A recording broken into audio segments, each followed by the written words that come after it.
जय बोलो देवादिदेव एकहतराट श्री भगवान महावीर स्वामी की जय जय जय। अहिंसा परमो धर्म की जय जय जय। परम पूज आचार्य गुरुवर श्री विद्यासागर जी महाराज की जय जय जय। परम पूज्य महामना मुनिराज प्रमासागर जी महाराज की जय जय जय। परम पूज्य हरि सागर जी महाराज की जय जय जय। आज का दिन बड़ा महत्वपूर्ण दिन है। महत्वपूर्ण इसलिए कि आज की तिथि में गृहस्थ जीवन को कृतार्थ करने का अवसर आने वाला। भगवान ऋषभदेव ने दीक्षा ली और दीक्षा के उपरांत उन्होंने 6 महीने का तप किया। 6 माह के तप के उपरांत उन्हें 6 माह से अधिक निरंतर अंतराय का सामना करना पड़ा।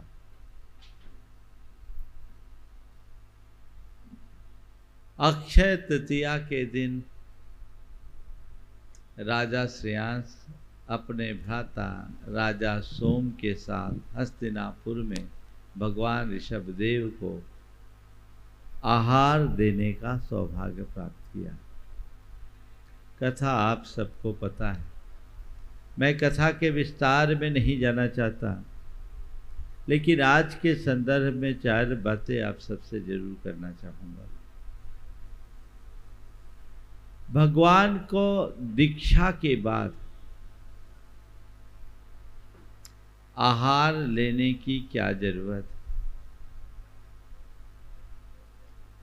आहार उन्हें क्यों नहीं मिला और आहार देने का ये सौभाग्य राजा श्रेयांस को ही क्यों मिला और आहार देने से हमें क्या मिलता है? 4 सवाल है। भगवान ने आहार लिया, क्यों लिया? क्यों लिया? हमने पढ़ा है शास्त्रों में कि अनेक महान आत्माओं ने दीक्षा लेने के बाद बिना आहार लिए ही केवल ज्ञान प्राप्त कर लिया। बाहुबली भगवान ने 1 वर्ष का उपवास किया, सीधे केवल ज्ञान। ऐसे अनेक महान महान मुनि राजों ने निर्ग्रंथ दीक्षा लेकर सीधे कैवल्य को प्राप्त किया। चाहते तो भगवान भी कर सकते थे, कमजोर तो नहीं थे वे तो वर्धमान चारित्री होते हैं। लेकिन 24 के 24 तीर्थंकरों ने पहले आहार लिया, उसके बाद ही उन्हें केवल ज्ञान हुआ। 6 महीने का उन्होंने उपवास लिया, लेकिन उसके बाद नित्य आप सबके दरवाजे पर आए, आहार नहीं मिला पर लिया। ऋषभदेव के साथ अंतराय हुआ, केवल ऋषभदेव भगवान के साथ अंतराय हुआ, जिसकी चर्चा भी थोड़ी देर बाद करूंगा।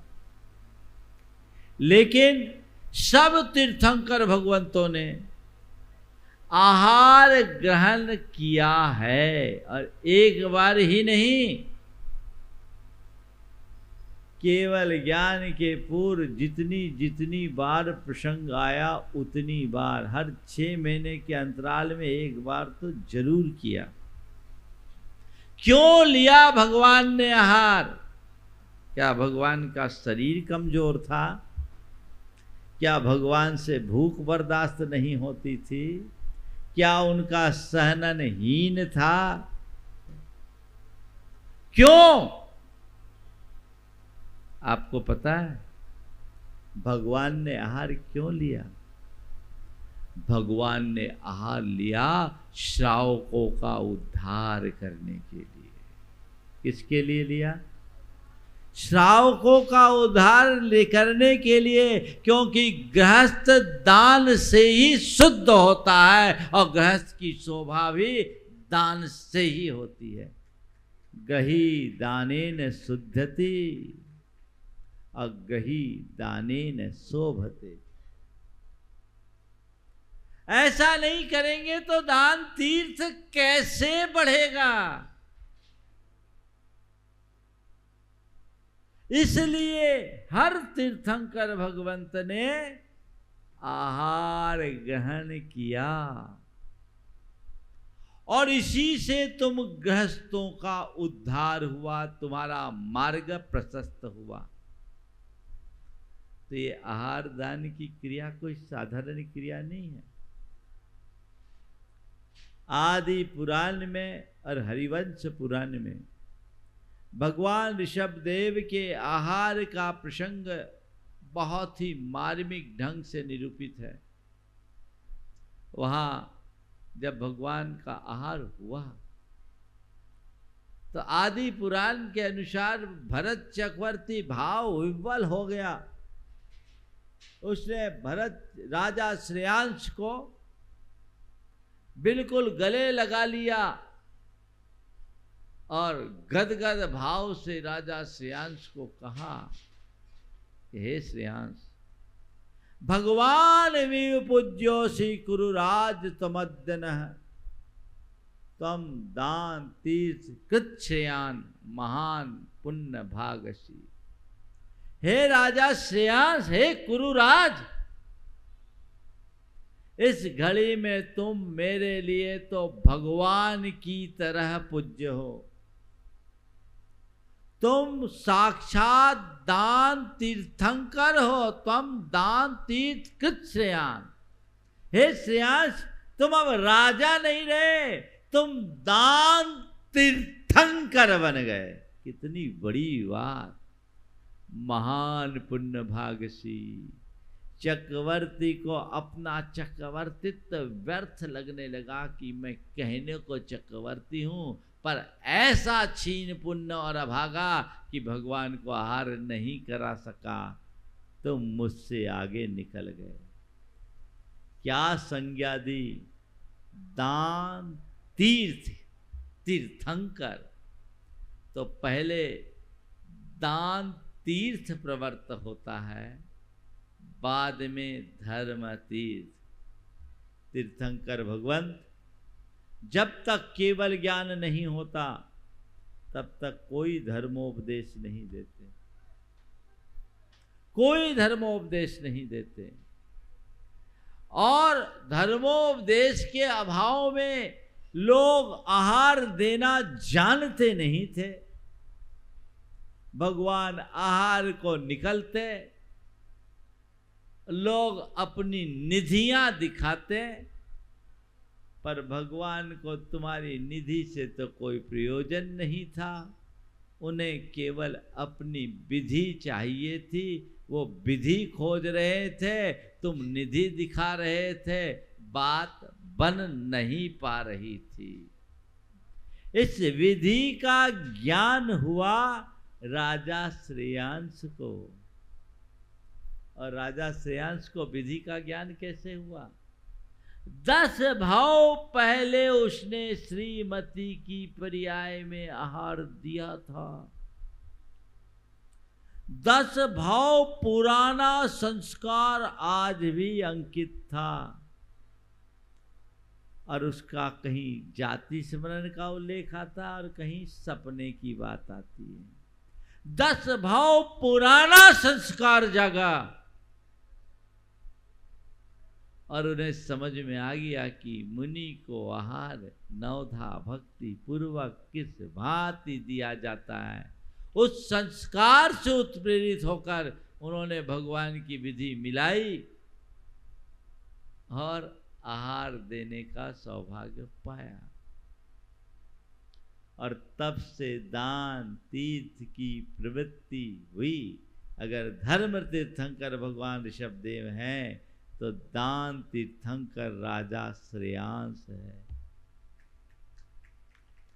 राजा श्रेयांश तुम गृहस्थों का प्रतिनिधित्व करने वाले हैं, तो तुम गृहस्थों का यही आदर्श है कि श्रावक धर्म का पालन करो और विशुद्ध भाव से करो। यदि शुद्ध भाव से कोई दान देता है तो उसके संस्कार 10 भव बाद तक फल सकते हैं, ये जीवंत प्रमाण है। इसलिए दानादि की क्रियाओं में उत्साहित रहना चाहिए। भगवान ने आहार लिया तो तुम्हारे उद्धार के लिए लिया, और जिसके घर तीर्थंकर भगवान का पहला आहार हुआ वो सब के सब तर गए, सब मोक्षगामी जीव थे, है ना। तो पहला सवाल तो पूरा हो गया। भगवान ने आहार,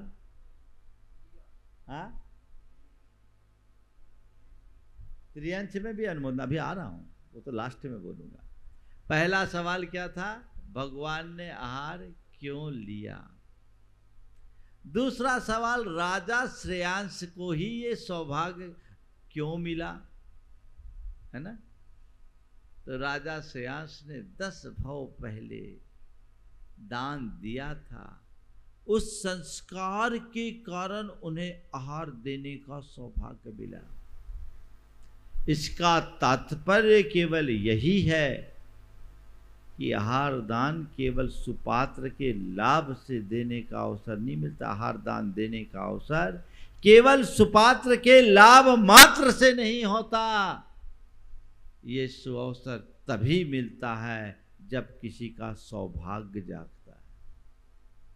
हर किसी के भाव नहीं होते और हर किसी को अनुकूलता नहीं मिलती। कदाचित भाव हो जाए, अनुकूलता भी बन जाए, तो भी बीच में अंतराय आ जाता है। बहुत कठिन है, समझ गए। पुण्य की वृद्धि चाहिए, तब अपने जीवन में यह उपलब्धि घटित हो सकती है।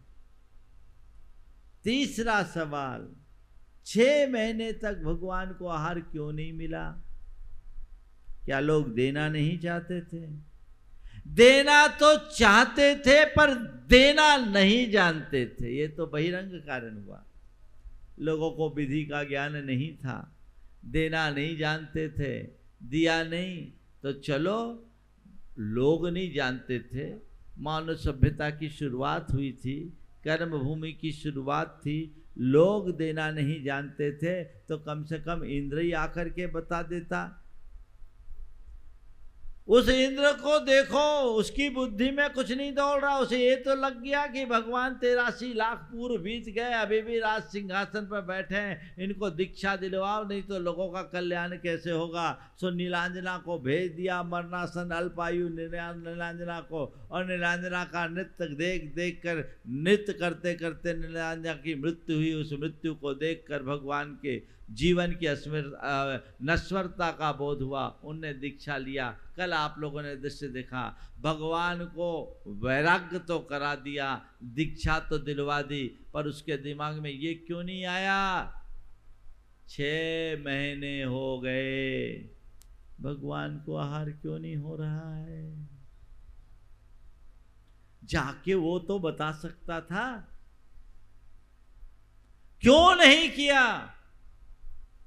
बहुत गंभीर बात है। जब कर्म आड़े आता है तो कोई निमित्त काम नहीं करता, गांठ में बांध के रख लो। जब तुम्हारा कर्म आड़े आएगा तो कोई निमित्त काम नहीं कर पाएगा और किसी की बुद्धि उसके अनुकूल नहीं होगी, चाहे वो तीर्थंकर भी क्यों न हो। उदाहरण है, जिनके गर्भ में आने के 6 महीने पहले से रत्नों की वर्षा हुई, उन्हीं तीर्थंकर भगवान को आहार नहीं मिल रहा है, किसी को कोई फर्क नहीं पड़ रहा है। लोग परेशान तो हो रहे हैं, लेकिन परेशानी की वजह समझ में नहीं आ रही है। इसका तात्पर्य समझो। कि कर्म गति टारे नाही टरे। कर्म किसी को छोड़ता नहीं। जब तीर्थंकर जैसे महान आत्मा भी इससे नहीं बच पाते तो हम तुम साधारण प्राणी किस खेत की मूली हैं। तो क्या करो, दो काम करो। पहला, पाप से डरो, बचो, खोटा कर्म बंध ना पाए ऐसा कर्म करो। ऋषभदेव को ये अंतराय आया था। क्यों आया? उन्होंने बैल के मुंह में मूसिका बांधी थी कि बैल अनाज न खाए, बैल को भोजन करने से वंचित किया। वे तीर्थंकर होकर के भी आहार ग्रहण से वंचित रह गए। एक पाप था।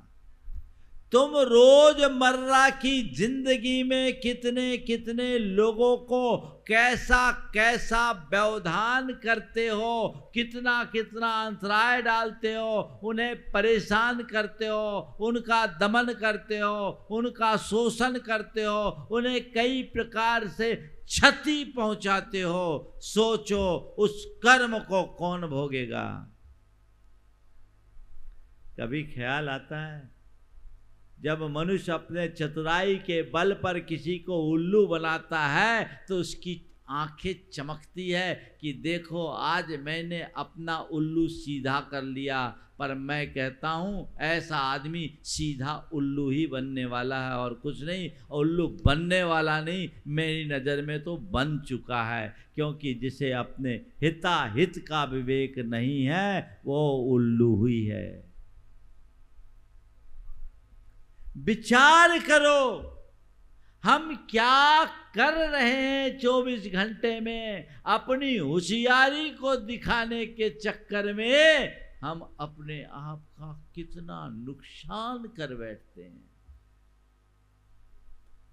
तो इस पर गंभीरता से विचार करना चाहिए और अपनी चर्या क्रिया को संभालना चाहिए। एक आत्मानुशासन अंदर में प्रकट होना चाहिए और ये आत्मानुशासन अगर हृदय में प्रकट हो गया तो तय मान करके चलना, हमारा जीवन निश्चित तौर पर धन्य हो गया।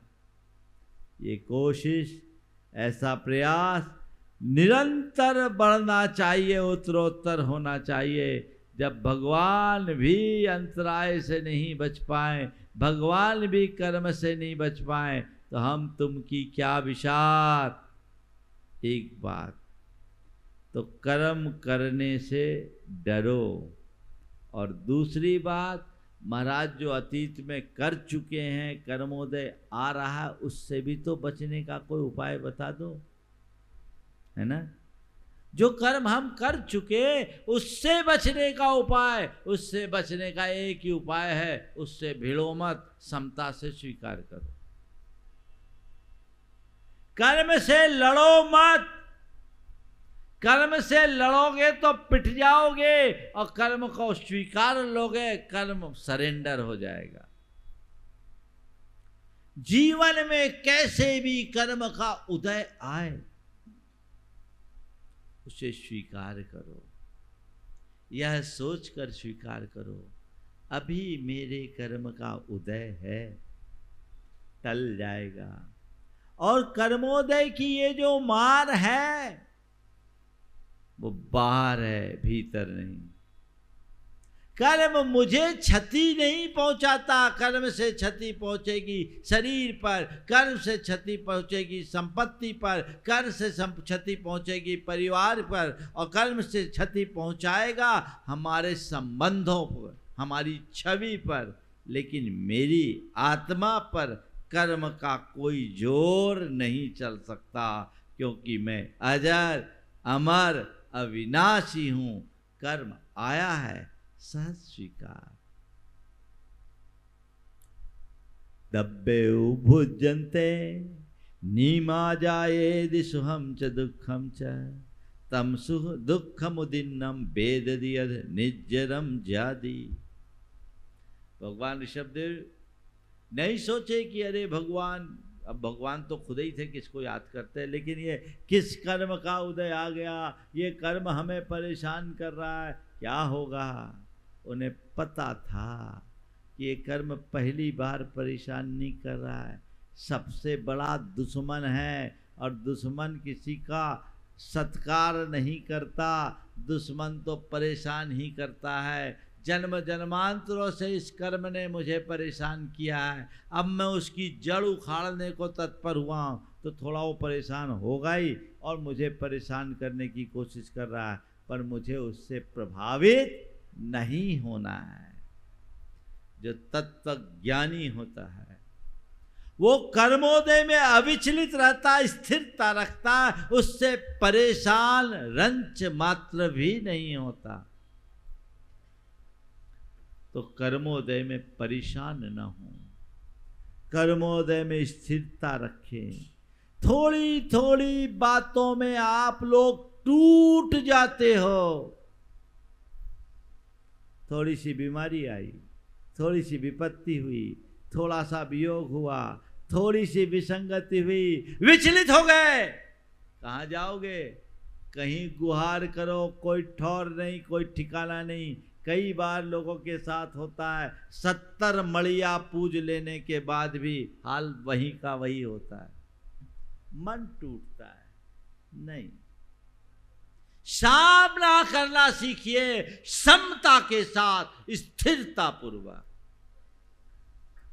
यदि अपनी समता और स्थिरता के साथ हम कर्मों का सामना करने की सामर्थ्य विकसित करते हैं, तो मान करके चलना, हम अपनी आत्मा में असीम पराक्रम उद्घाटित कर सकते हैं, और कर्म को जड़ मूल से उखाड़ फेंकने में समर्थ हो सकते हैं। वो प्रयास होना चाहिए। अब चौथी बात करके मैं बात पूरी करूँगा, क्योंकि अभी भगवान की आहारचर्या होनी है। चौथी बात, इसका लाभ क्या है, आहार दान का लाभ क्या है। आप सब लोग आहार देने के लिए बड़े उत्साहित होते हैं, पता है आहार दान का लाभ क्या है। तीर्थंकरों ने को जिन्होंने आहार दिया वे सब के सब तर गए। प्रथम आहार दाता प्रत्येक गृहस्थ का मोक्ष हुआ, और उसके बाद उनके जीवन काल में जिनने दान दिया उनका कल्याण हुआ। मुनियों को जो दान देते उनका कल्याण होता है। क्यों? आचार्य समंत भद्र ने इस दान की महिमा का उल्लेख करते हुए लिखा है, ग्रह कर्म नाप निचितम कर्म विमाष्टि खलु ग्रह विमुक्ता नाम अतिथि नाम प्रतिपूजा रुधिर मलम धावते बारी। दिन भर के घर गृहस्थी के खट कर्म से संचित पाप ग्रह त्यागी साधु के कर में एक कौर रख देने से वैसे धुल जाता है जैसे रक्त की धार पानी से साफ हो जाती है। तुम्हारे पापों के प्रक्षालन का ये एक श्रेष्ठ माध्यम है। क्यों? तुम किसी संत को आहार देते हो तो केवल आहार नहीं देते, उसे रत्नत्रय का आधार देते हो। क्या देते हो? आहार नहीं, रत्नत्रय का आधार। हम सब ये जानते हैं, शरीर माध्यम खलु धर्म साधनम, हमारा धर्म साधन शरीर से होगा, और शरीर अन्न का कीड़ा है। ईंधन डाले बिना गाड़ी कैसे चलेगी, है ना? तो ईंधन कौन डालेगा? ईंधन तो आप ही डालोगे जिसके पास है।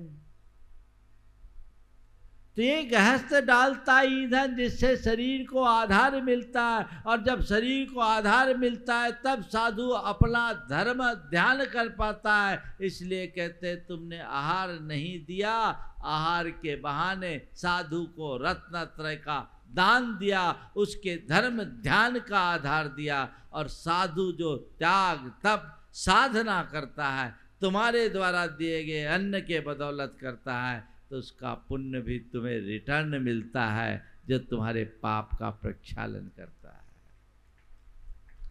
और साधु क्या पाता है? मुट्ठी भर तुमसे लेता है और दरिया भर तुम पर बरसाता है, तुम्हारे ऊपर है। ये परंपरा है। गृहस्थों और मुनियों में अंतर है। हम मुनियों पर कोई जिम्मेदारी नहीं सिवाय अपनी साधना की, पर तुम पर दोहरी जिम्मेदारी है।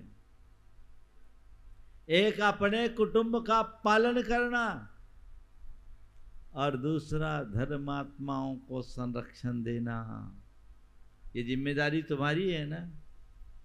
ये जिम्मेदारी जब तक निभाते रहोगे धर्म की परंपरा चलते रहेगी, और जिस दिन ये छिन्न भिन्न हो गई धर्म का रथ वहीं रुक जाएगा। आजकल थोड़ा थोड़ा लोगों में प्रमाद आता जा रहा है। आज गुरु भक्त तो बढ़ रहे हैं, पर श्रावक कम होते जा रहे हैं। गुरु भक्त बढ़ रहे हैं, श्रावक कम होते जा रहे हैं, क्योंकि तुम्हारे आचार विचार में घोर शिथिलता आ रही है।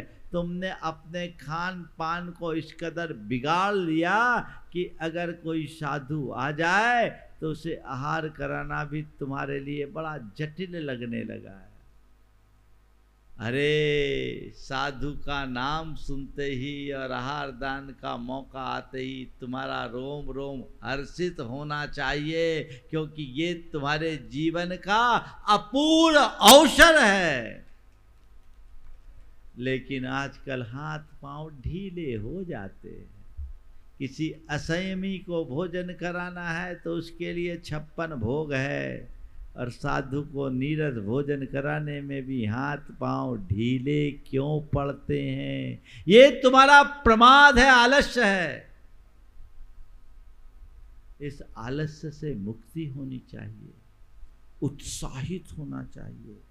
कर्म निर्जरा का इतना अच्छा अवसर, सातिशय पुण्य के बंध का इतना बड़ा निमित्त है, उसमें शिथिलता, उसमें प्रमाद कतई उचित नहीं।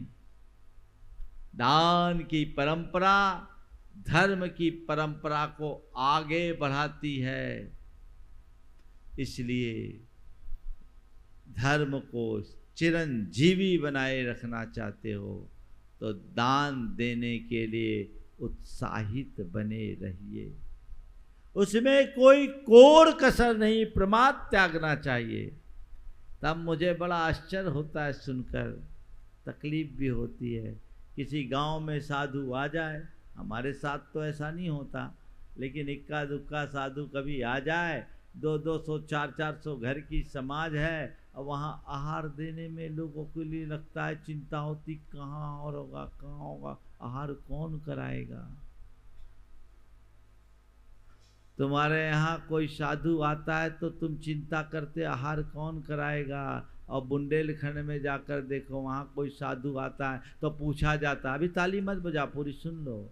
बुंदेलखंड में जाकर देखो, वहाँ कोई साधु आता है तो पूछा जाता आहार किसके यहाँ हुए। उत्सव बन जाता है, लाइन लगती है। वे श्रावक धर्म का पालन कर रहे हैं। इसलिए आज जैन समाज में समृद्धि अगर देखना चाहते हो तो बुंदेलखंड में जाकर देखो, कितनी तेजी से पनप रहे हैं। किसकी वजह से? दान देने से अंतराय टलते हैं। बहुत सारे लोग अपने अंतराय का रोना रोते हैं, जीवन में व्यवधान आते हैं, तरक्की नहीं हो पाती, कार्यों में रुकावट आता है। मैं उन सब से कहूँगा, शास्त्र में 2 ही उपाय बताए हैं अंतराय को टालने के, पात्र दान और देव पूजा। नियमित करते जाओ, सारे अंतराय टलेंगे। मैंने तीर्थंकरों के चरित्र को जब बारीकी से देखा तो 24 के 24 तीर्थंकरों के अतीत जन्मों में 10 भवों का विवरण मिलता है। और उन 10 भवों में जब जब वो गृहस्थ रहे, जितने दिनों गृहस्थ रहे, उनने मुनियों को आहार दान दिया, पात्र दान दिया और देव पूजा नित्य की। ये जीवन की उन्नति का आधार है। इसके प्रति उत्साह बना के रखिए। तुम्हारे जीवन में पुण्योपार्जन का और माध्यम ही क्या है? 24 घंटे तो पाप में लगे रहते हो। यही एक सशक्त माध्यम है। ऐसे माध्यम का प्रयोग करके लाभ सबको लेना चाहिए।